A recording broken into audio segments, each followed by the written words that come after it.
অমলকান্তি আমার বন্ধু।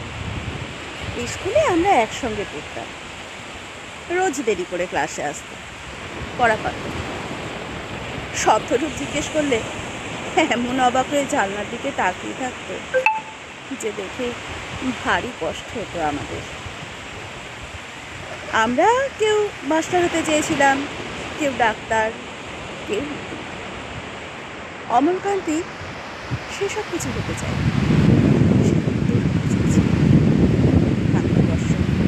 কাক ডাকা বিকেলে সে লাজুক রোদ্দুর, জাম আর জামরুলের পাতায় জানাকি অল্প একটু হাসির মতন লেগে থাকে। আমরা কেউ মাস্টার হয়েছি, কেউ ডাক্তার, কেউ উকিল। অমলকান্তি সেসব কিছু হতে পারে না। সে এখন অন্ধকার একটা ছাপাখানায় কাজ করে। মাঝে মধ্যে আমার সঙ্গে দেখা করতে আসে, চা খায়, এটা ওটা গল্প করে, তারপর বলে উঠি তাহলে।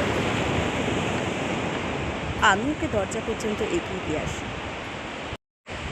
আমাদের মধ্যে যে এখন মাস্টারি করে, অনায়াসে সে ডাক্তার হতে পারত।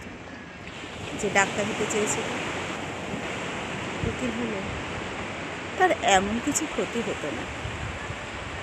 অথচ সকলেরই ইচ্ছে পূরণ হলো, এক অমলকান্তি ছাড়া। অমলকান্তি রোদ্দুর হতে পারেনি। সেই অমলকান্তি রোদ্দুরের কথা ভাবতে ভাবতে ভাবতে ভাবতে যে একদিন রোদ্দুর হয়ে যেতে চেয়েছিল।